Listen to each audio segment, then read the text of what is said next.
Okay, so day 4 was glutes and hamstrings. So here I started off with Romanian deadlifts.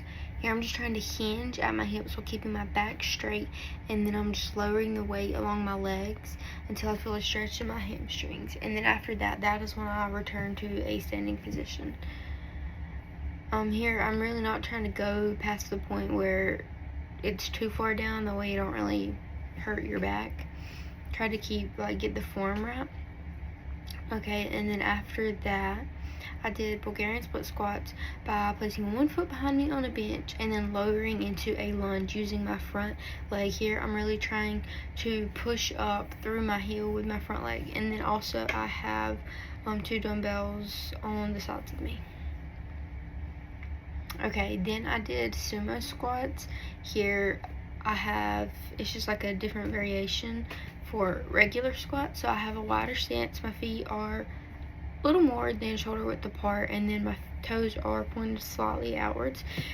And then here I'm just trying to target my inner thighs and glutes, and then I also have a dumbbell in the middle of me and I'm holding it while I'm going down.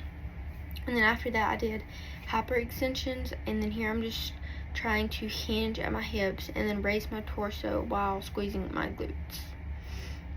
Okay, and then I finished off with hip thrust again to reinforce glute activation and strength.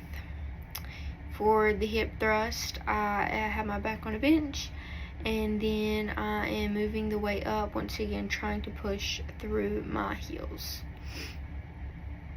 Okay, so from the study guide, I learned that overload, or from the study guides that I made and the material that we went over, I learned that overload and consistency are key principles for improving strength and endurance. So repeating exercises like hip thrust help apply progressive overload, which forces the muscles to adapt and grow stronger. So then I also learned that endurance training improves mitochondrial density and oxygen utilization, which helps muscles produce energy more efficiently. So even during resistance training, these adaptations support better performance and recovery.